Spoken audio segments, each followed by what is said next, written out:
We still have more to talk about. Yes, the spectrogram of my speech today. So this actually, what is the name of this app? Spectrum View. That's pretty neat. If you've got an Apple something or other, it's free.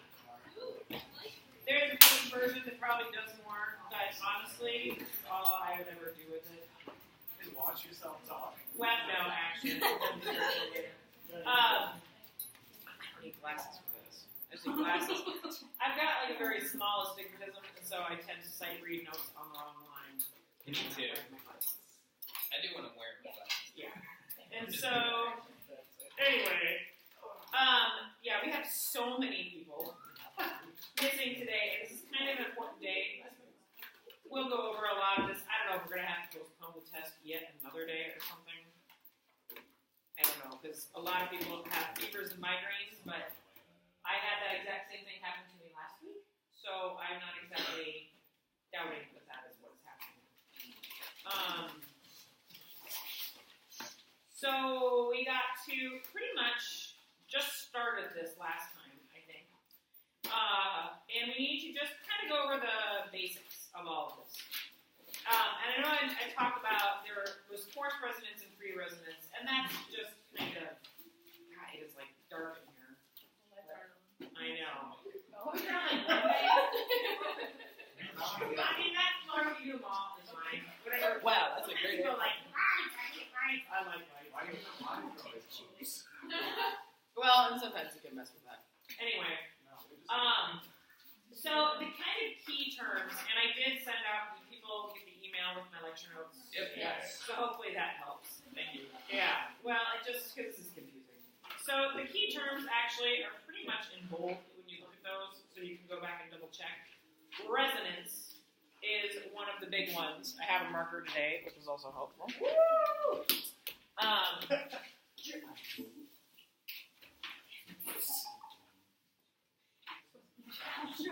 So resonance in notes is intensification and enriching of a musical tone by supplementary vibration. Any object that possesses mass may function as a resonator.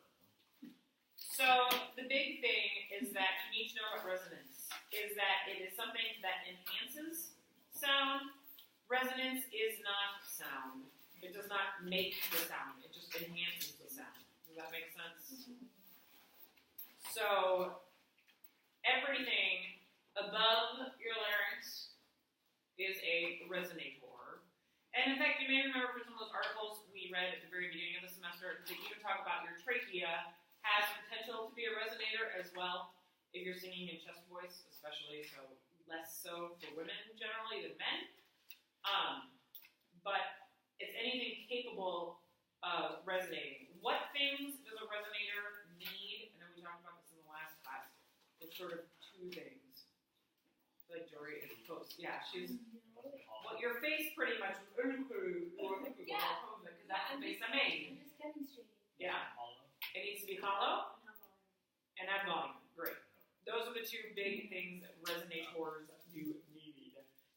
So the next thing is sound waves, and we talked about, so molecules, air molecules, travel, we call them sound waves, but really what it is air molecules moving like this, essentially, together and further apart in space. Those are, once I get that spectrogram thing going again, I only have a limited amount of time before it times out, apparently. We're going to pretend this is the sound wave. So cute. So, in theory, hopefully the one being produced at your larynx is more even than this. We want it to be, yeah, that's a hot mess. But we want it to be same amplitude, same frequency. Yes? So when people can't match a pitch, does it look like that? No, it's different. I know why you would say that. Yeah, no, when people can't match a pitch, it's just literally their ear is not. Or like if they're really shaky on like staying on like even one tone. It is fluctuating more quickly, perhaps, but each of those individual pitches, the wave looks like that. But what happens is, when it changes pitch, the frequency changes. So, I'm going to try to do roughly the same amplitude here. Right? This is going to be a much lower pitch, then this is going to be a much higher pitch. So the amplitude, I'm just going to use A for amplitude, is the height. The amplitude is the decibels.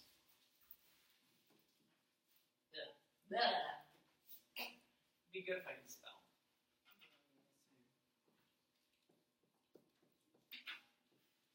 It's like things you know how to spell as soon as you start writing them on a board do not look correct. Amplitude is decibels. So the amplitude is how loud it is. The frequency, which is measured from here to here, and it's kind of where, the distance between peaks. Yeah. The frequency is the pitch, and that's measured in hertz.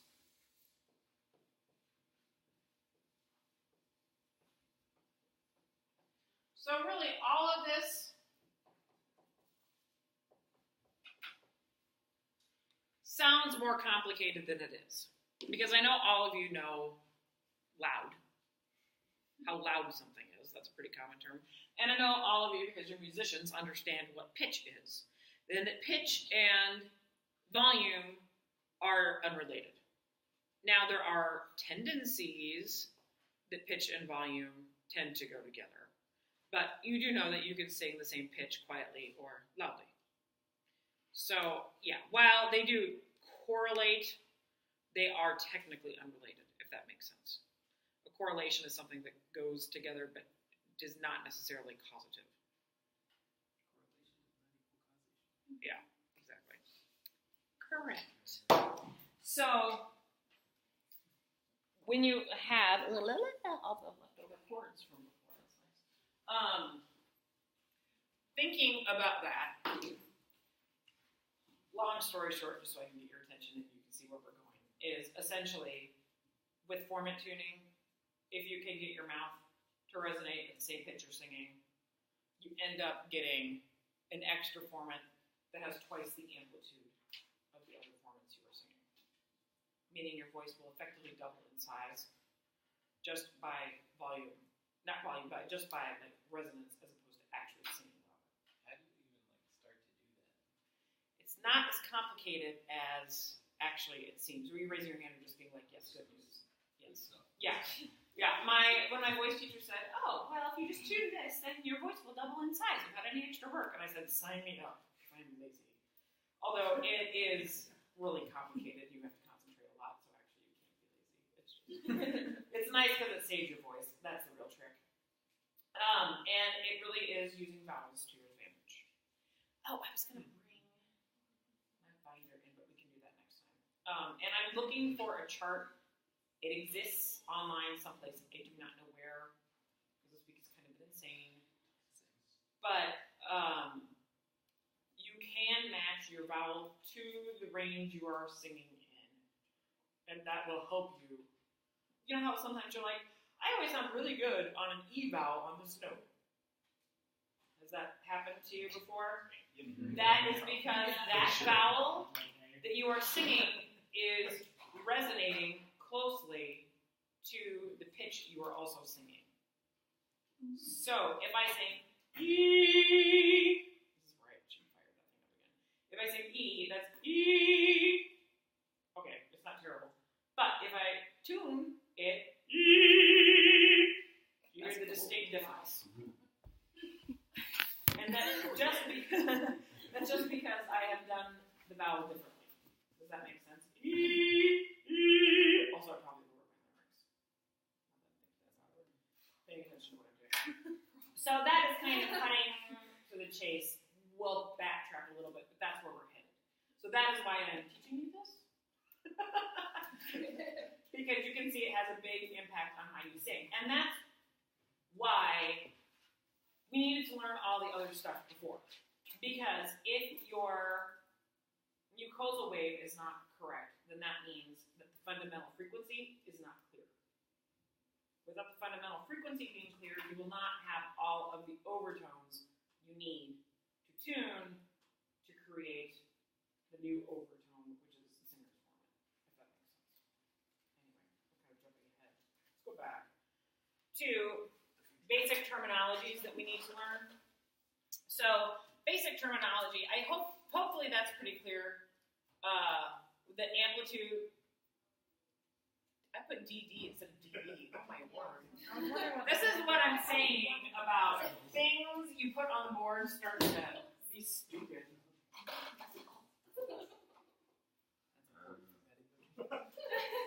Okay, amplitude is dB. Amplitude, when we talk about amplitude, we're talking about volume. When we're talking about frequency, we're talking about, and it makes sense, the frequency, because the frequency, how often that sound wave arrives. And that is the pitch. And that's hertz. That's the one I think you think decibels because people talk about that all the time, stereos. It's the frequency we talk less about. Even though we all talk about A440, well, 440 is the frequency. That sound wave for A440 hits, it has a peak 440 times per second. That's where that number comes from. Does that make sense? So, so then the other basic terms that you're going to need, aside from these, are going to be, very good. I was going to say, yeah, you're very nice if you're, you have our director over here. Hello then. Fundamental frequency. And we'll talk about the fundamental a lot. I'll probably just say fundamental, but fundamental is short for fundamental frequency.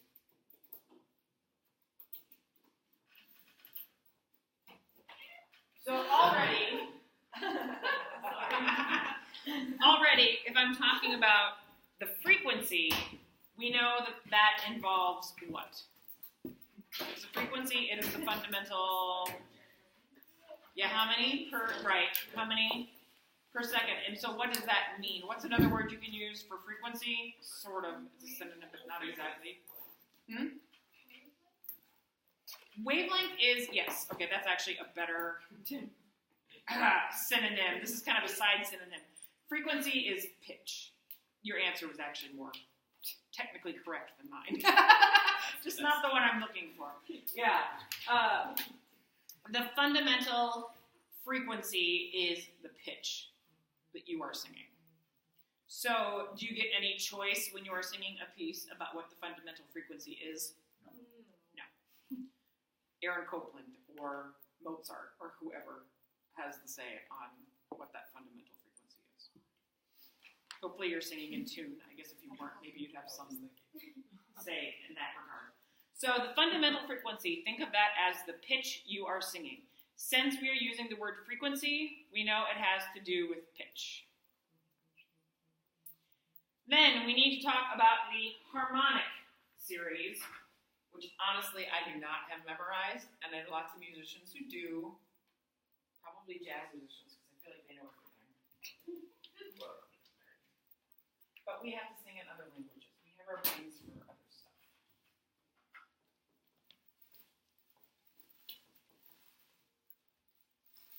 The harmonic series becomes important because each note you sing has got, assuming it is produced well, this is why you need the good mucosal wave. If you have a breathy one, so there's only so much I can do with that. There's nothing for me to amplify, right? Because I'm not getting all the harmonic series. So the harmonic series is your fundamental frequency, and then there is a sequence of intervals above it that also exist, and that sequence is what I do not have memorized. But in that properly produced fundamental frequency sound wave, all those other harmonic possibilities exist. So have you ever been in a choir where everything gets all... I'm not done yet. I'm assuming most of you have been in the choir. Even our instrumentalist has been in a choir. Yes. But have you ever been in a choir where everything gets completely tuned up, and then all of a sudden you hear this thing really high that no one else is singing? That is from the overtone series. So that pitch has the possibility to exist, but only when everything else around it is tuned up. That's why choir directors spend so much time on vowels. Everybody do the same vowel, because hopefully if everybody's doing the same vowel shape, and everybody, meaning everyone's mouths, are also vibrating at the same frequency, hopefully you can get it all tuned up and you can amplify that harmonic tone to turn up. So it's probably a phenomenon you've already seen. So the harmonic series consists of whole number multiples of the fundamental frequency. So A440 then turns into 880. The next formant above that is going to be 880, and such and such. So it not just double. Well, the first one doubles because it's 2, and so then it's 3. Yeah, the first one's the octave. Yeah. And then it goes to like 5th and 3rd and whatever above that. Yes. Whole number multiples. So I just keep using A440 for example because that's an easy one because we all know it. So you've got that wavelength of 440 cycles per second, and then the next note in the harmonic series will be times 2, so that will be 880. And that's the octave. And then I think the next one's the 5th. The next one then will be 440 times 3, and then 440 times 4, then 440 times 5, and eventually it just becomes so, we'll get to spectral slope in a second. Eventually you lose so much potential resonance that those high frequencies don't even matter. And the pitches keep getting higher. That's the important thing. Other important thing to remember about the harmonic series, the pitches continue to get higher. There are no lower fundamentals in the series. Does that make sense? Yeah, exactly. Wouldn't that be a neat trick? The resonance series is related to the harmonic series. The resonance series consists only of odd number multiples of the fundamental. So when you are singing, you cannot amplify everything in the harmonic series. You can only amplify every other note in the harmonic series.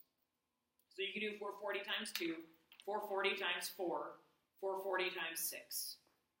Does that make sense? That's the resonance series. I thought the resonance series was odd numbers. Yeah. Odd, is that what I said? Oh, poop.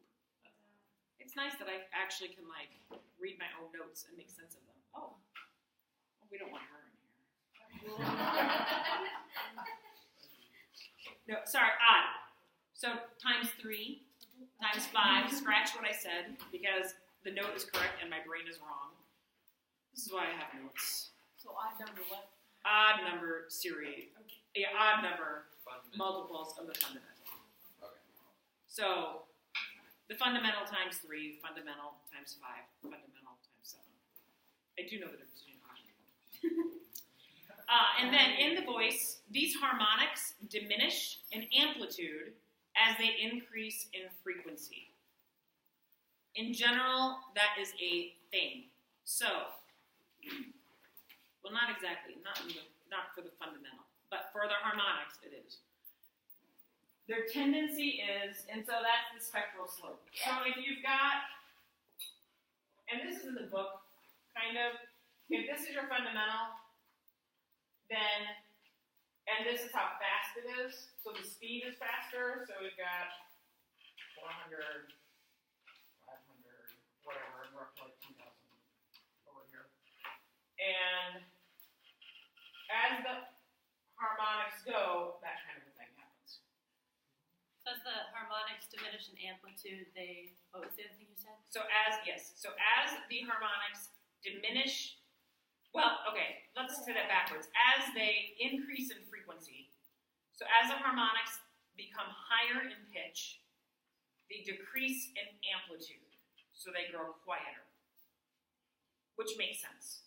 You can kind of think of it, if you're thinking about it in terms of how we think of pitch on, a treble clef. As the harmonics go up, they get quieter, if that makes sense. Actually, it wouldn't have that second half of the arch, but except to show that it gets quieter. But they get quieter the higher they go. And is it just the harmonic series getting quieter? Yep, until you start messing with your formants. Okay. Which is why we do that. Also, it's kind of interesting, just as a side note, that this stuff we're talking about is exactly what those tube and throat singers do. That's where they're like, and they sing this really low fundamental, and they can tune their vocal tracks to, while we are trying to tune as close as we can to the fundamental, they pick something else in the resonance series, and they tune those pitches in their vocal tract. So then they amplify those pitches, which is how they get two pitches to come out at once. So their vocal tract is resonating at one pitch, strongly resonating at one pitch, and their fundamental is where the fundamental is. So it's the same set of physics, just applied backwards, kind of.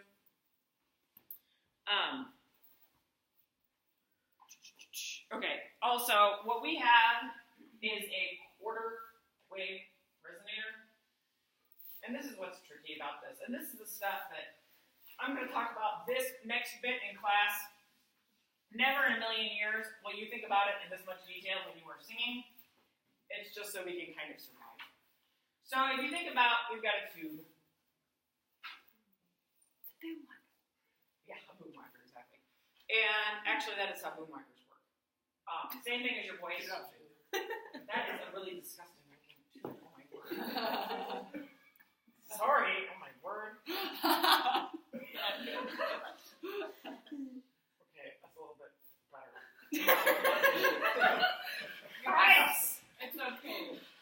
Yeah, okay. Anyway. I know it's a tube. No, it's not. It's not. There's a reason that I am a singer and not an artist. So if you're creating your sound at this end, right?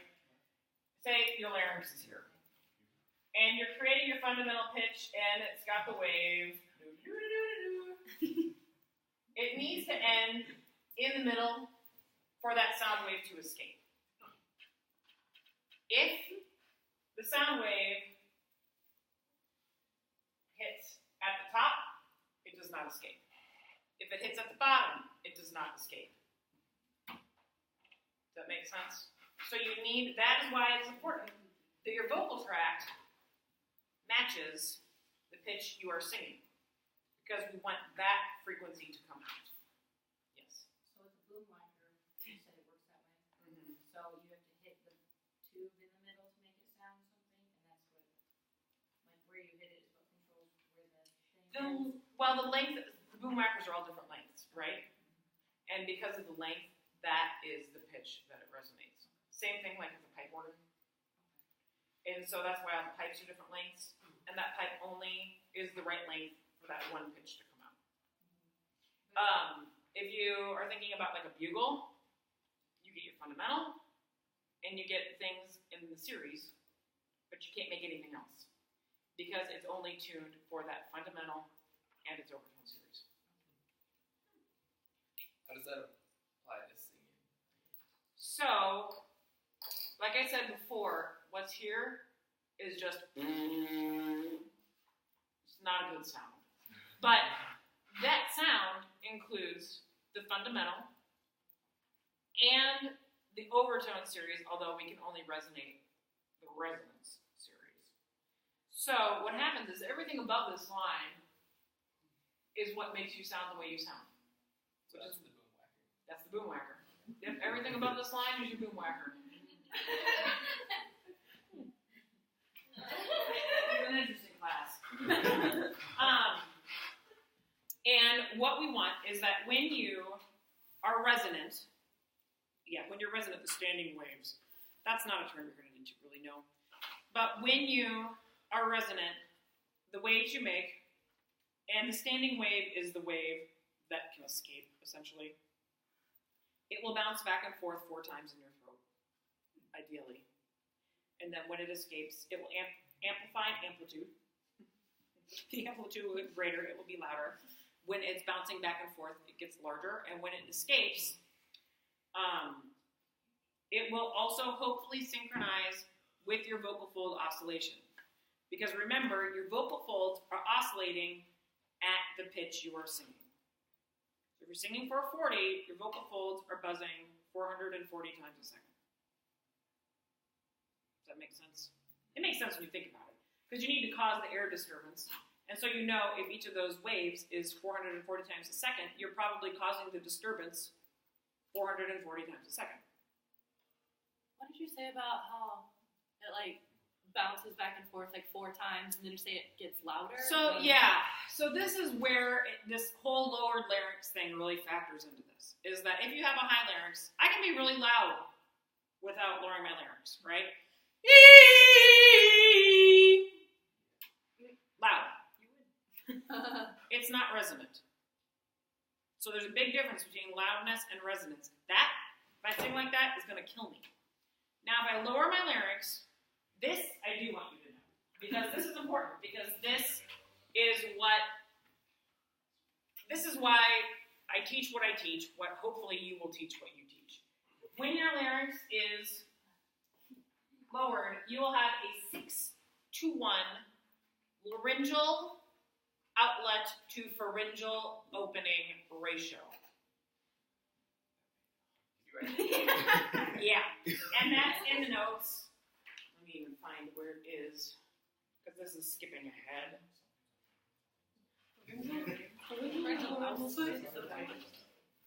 Yeah, it's actually on the last page of notes if you have those.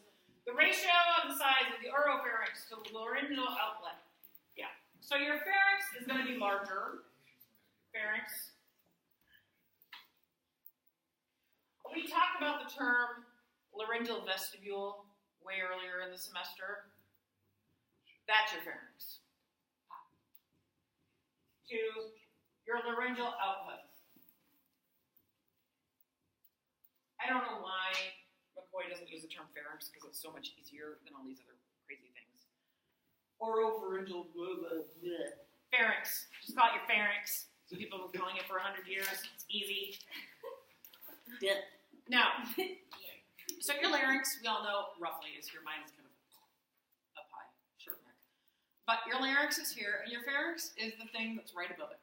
Now, you put your hand on your larynx and you feel it, and then you lower it into that silent place, and then feel right above it. Probably your pharynx feels mine's kind of cup-like. It almost feels like a tuba mouthpiece or something. Or it's there, or in the larynx, and then so you can actually, I went for a long time thinking more about widening my pharynx than lowering my larynx. The good news about this is, unlike your soft palate and your larynx, which go together in about 50% of people, your pharynx is directly attached to your larynx. So if you lower your larynx, your pharynx will widen. If you widen your pharynx, your larynx will lower. So that's convenient. You can't do one without doing the other. So the ratio is size? Yep. So the width of your pharynx should be 6 times the size of the opening into it from the larynx. Okay. And that ratio is very important. Without it, the sound waves can't bounce back and forth enough inside of your larynx to make it work. Because they bounce back and forth and back and forth. And once they've gone through 4 times, hopefully, if everything goes according to plan, they escape. And they've been amplified by getting bounced back and forth. The bouncing back and forth makes them louder. But it only happens, and that's why that quarter wave resonator is important. Because you can see by widening the pharynx, you've changed the shape of it, right? Which has changed how far those sound waves travel. Those sound waves, the frequency is the frequency. That frequency does not change. So you must have it set correctly for the frequency. Does that make sense? Which is why it's important to have that 6-to-1. Okay. I jumped way ahead in my notes there, but that's okay. And yeah, the standing waves synchronize when you're resonant with vocal fold oscillation. Yeah, and assist in closing the glottis, which increases vocal efficiency. That's what they found. That is starting to go into the whole 3 theories of phonation that we talked about, the myoelastic dynamic, aerodynamic theory, and then the 3 mass and the 1 mass. And what they found in the more recent ones is that synchronization of the waves bouncing around also helps maintain your vocal fold oscillation. Because obviously you cannot muscularly open and close your vocal folds that many times a second, especially if you're a soprano like. So the next thing to think about is the vocal tract changes shape and size in several locations. And therefore, it is resonant at a variety of pitches. Each time you change the shape of the vocal tract, the resonance changes, leading to nearly endless permutations. So here, another little demonstration thing. All of you say your vowels with me. So we'll do, E, let's go close to open. E, A, O, U, A, or something like that. Just, you can do it yourself. Just, don't use sound. Just put air through the vowel shapes. Just try it. But do you see how each of those have a different pitch? Is the highest pitch, right?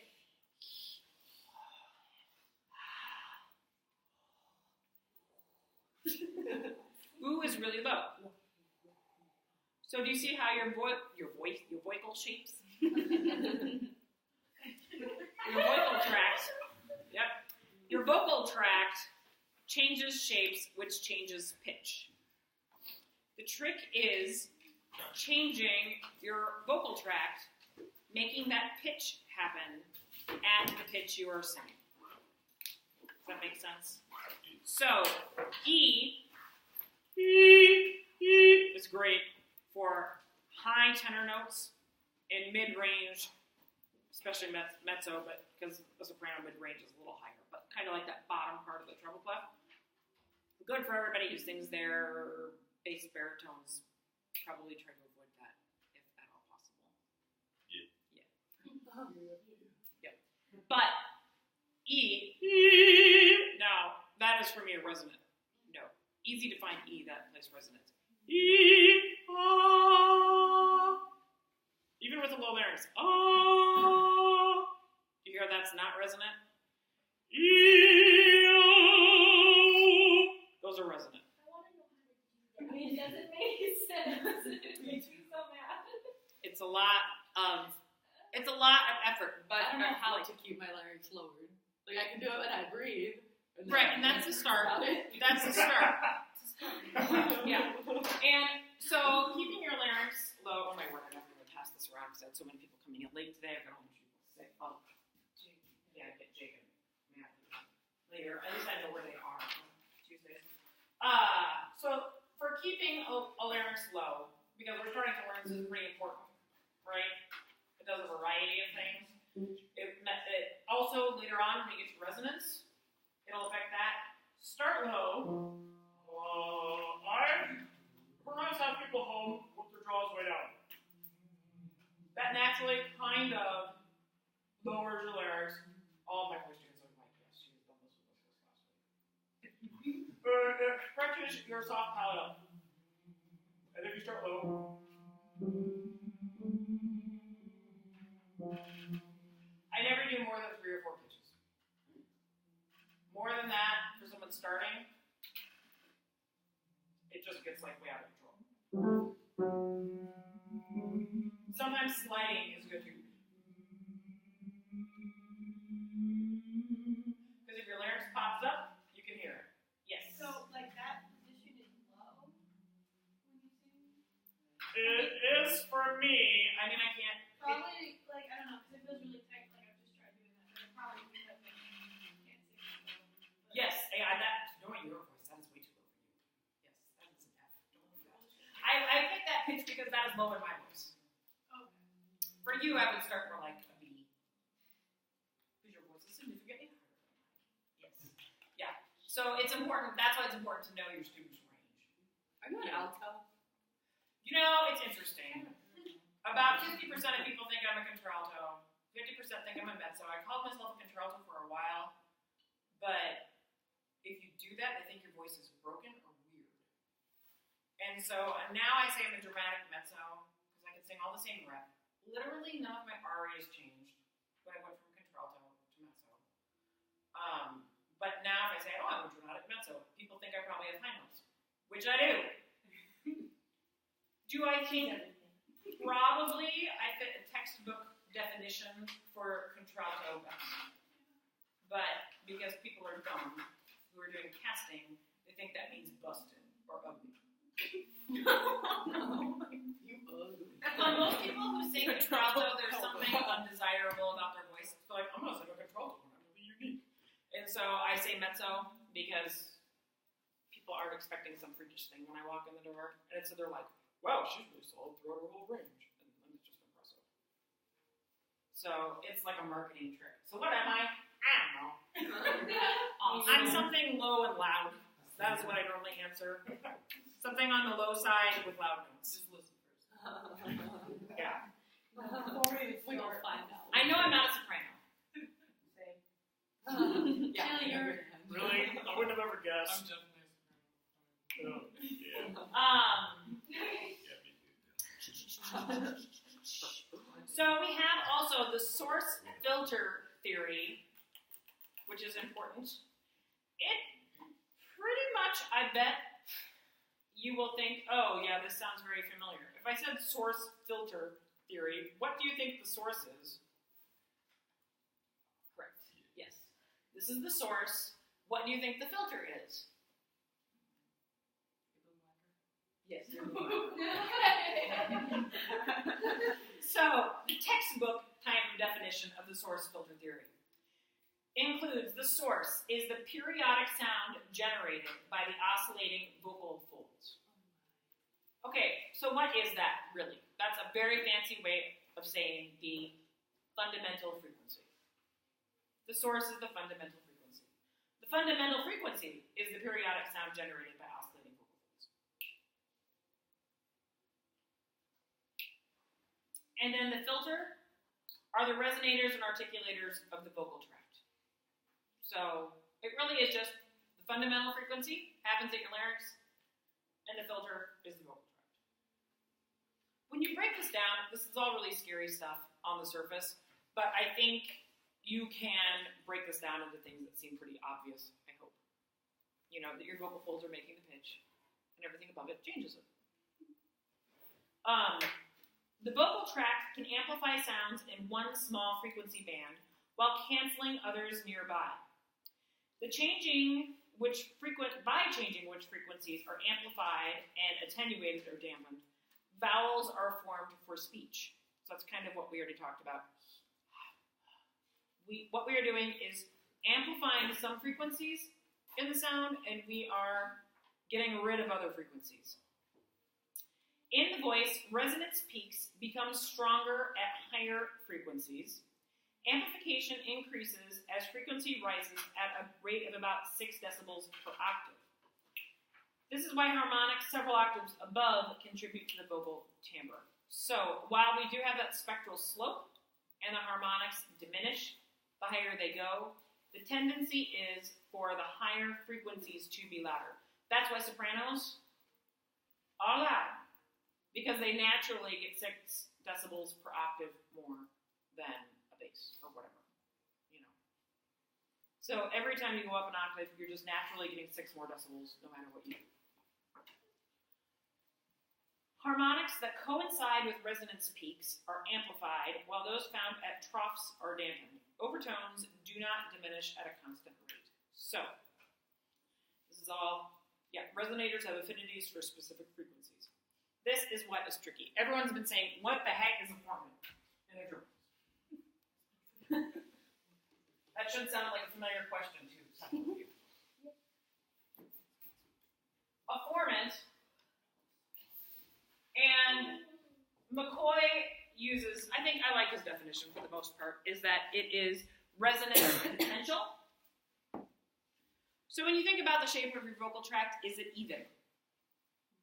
No. I mean, we're joking that it's our boom whacker, but a boom whacker is even. Cylindrical. Yeah. And what we have kind of a curved cylinder, right, in some aspects, but it's like got weird pockets and it's not even and smooth. It has the source and it's got an opening for the sound to escape. So a formant is a resonance of the vocal tract, and we have many of them because our vocal tract is not perfectly smooth. A formant is amplification and enrichment provided by the vocal tract. Remember, that's what we decided resonance was, amplification and enrichment. And formants are also sound, okay, so sound potential. A speaker has, so yeah, if you think about a speaker on your stereo, you don't have your stereo turned on. Is it amplifying anything? No. Does it have the potential to amplify something? Yes. And that is what a formant is. So, do I have formants in my mouth right now? Yeah, actually. But were they actually doing anything? No. So a formant does not do anything in and of itself. It just has the potential to do something when it is given something to amplify.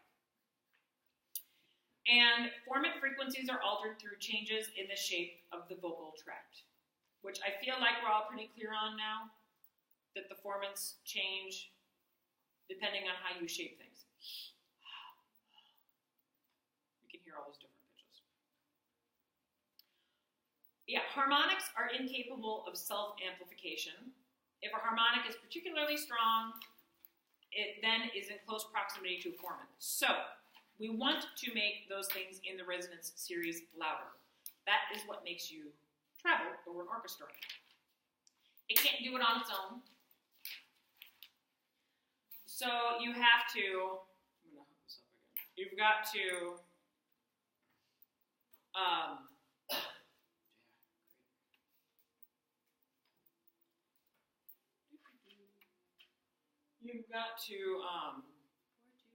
thank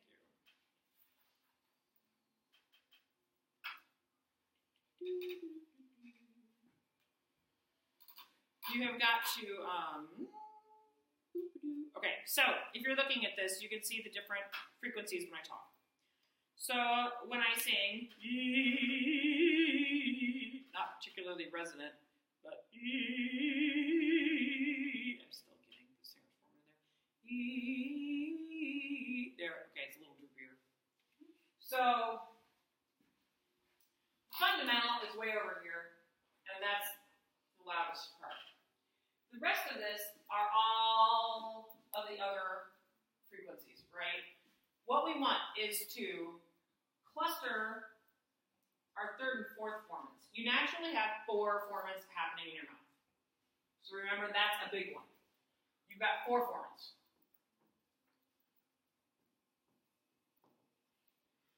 You need 2 just to distinguish what the heck the vowel is. One of them is so close to your vocal folds, all it does is amplify the fundamental frequency, the main one. So one of them just does that. You need 2 of them for your vowels, which means you can kind of play around with one of those, and you've got a third one. It's basically, but think about 2 of them here and 2 of them here. And so you can see how, especially if you change the one here in your pharynx, and you change the 2 for your vowels, and you tune it up, then what happens is, if I'm singing right around this ballpark, this is also important to know, from 20, some say 24, and some people say 25, I don't really, we'll use 2400 to, what is it, 3500, isn't it? Gosh, I should know this. I didn't memorize it, I'm talking to all of you. Where's the fourth formant at? I have the 2 for the vowels, the 1 by the vocal. Tip of your tongue. So, F1 is sensitive to the opening of the jaw. Dropping my ugly heads. Gosh, I've got this one in my office that looks like Beavis and Butthead.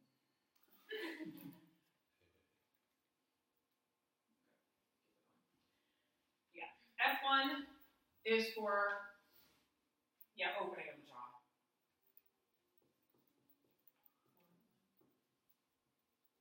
F2 is the body of the tongue.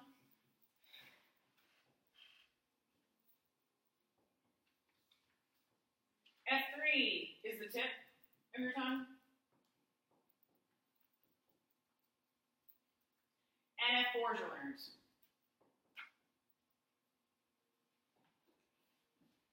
And, yeah, 3,200.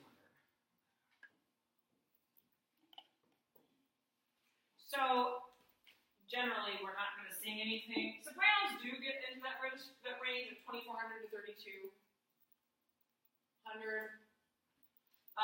But especially mezzos and anybody lower, really wants to work on this because orchestras, for whatever reason, have a dead spot in their spectral slope, and it's right in that pocket. Where if you can cluster these things enough, you can create amplified resonance right in that part of your voice. So if I'm going to mess around with this, a lot of teachers, unfortunately, have gone to teaching with this, and they're like, look, you're producing the singer's format. You're perfect. Lies. You can change the shape of your vowel enough to amplify that, right? So you can trick the computer. Doesn't mean you have good technique. So if I'm singing, notice how high up the fundamental is. Okay. So, oops, the fundamental's here. And then you can see how everything does diminish from that point on. I should pick E because that's a resonant vowel for me. That was dumb. I just like E because it feels good to sing. Resonant. So I am still getting a decent amount of peaks. This is the area right here where the singer's formant happens. But if I lower my larynx, do you notice how much thicker? How much more resonance I'm getting in that area? Mm-hmm. This is why I teach what I teach. Because there's actually science behind it, but I think it's nice. I don't like teaching with these things, but I think it's nice to show you here in class, because then you can see, oh, that does make a difference when you're singing and you're resonant and you're not. If that makes sense, yeah. So for you, when you're like, okay, I need to make this go higher, you don't think about that, do you? No, that's too complicated. That's what I was like, Yeah, we're not going to get to it today, but that's kind of what we'll talk about the next time. Is that there are tricks that happen because, okay, so we know that these 4 formants, right, go with those, and I would memorize that. That might turn up on the test, which formants go with which part of your mouth, because that is information you can think about when you're singing, right? So if I know something is getting higher, also that you should know the longer your vocal tract is, the lower it is, the shorter it is, the higher it is. That's kind of logic, I think. So if I'm going up, I'll start a little lower. I have to trump my mouth a little. Sticky right, like nose. In that register. Notice I'm dropping my jaw a little bit. Sorry, I'm not stop. This is really resonant room. I'm dropping it. Everyone on campus is like, all the professors are like, you have the big office. And I go, if you want me to sing in front of you in a small office, you're welcome to. Yeah. So I've already at that point dropped my jaw a little bit and relaxed things to shorten my vocal tract. I don't clog your ears. Okay, I had one at this time. Right? I'm never going to my voice. And so I dropped my jaw. I have raised my lymphatic arch. And I pull my tongue back into a very high position. All of those things raise the formant. What was the second thing you said? I don't. Oh, zyggomatic arch. Yeah, that's just this area right here. Okay. People might say right into an apple. That's what they're trying to see here. It's okay. And we'll talk more about that next time. Quickly, before you go, only a handful of people have signed up for teaching demonstrations. Those times might not work. If you need a Saturday time, I'm open to that. Just send me an email. That's okay. I don't have Friday times on there either. My schedule Friday this week is a little weird because I'm filling in for Melissa because her grandfather died. So I'm teaching her lecture course. So I'm filling in for her there. It's It's Wagner, so that's the good news for me. Because I don't need much prep. Oh yeah, sure, there, yeah. Don't need much prep to teach that. And yeah, so Friday's a little weird for me. But otherwise, if you need extra times, email me. Nobody came who wants to do the retake test yesterday at 1. Thursday, we had another one set up for people who would come at 7 o'clock. I'm going to have to either stick around campus or not. So if you want that one, please send me an email. Because I have something I need to cancel Thursday, which I can cancel. It's not vital I go, but I need to let someone know tomorrow. Yes. So like I can make it on Monday and I can make it Thursday. I just have we have proficiencies on Thursday night. Okay. And mine is 7:19. Okay. So. You can, is that going to take the whole time, or you can come in and out? It's going to be, It's, It'd that's be just like like 5. yeah, it's like 5 it's minutes. super informal. Okay. Super informal, yeah. How long do you think it'll go for? Because I don't get off until 7 and then I have I think if, unless you're driving an hour and a half, there'll be something for you. Yeah, I'll bring some kind of snacks and get my act together. And if you need extra time to meet with me, I forgot about a whole slew of meetings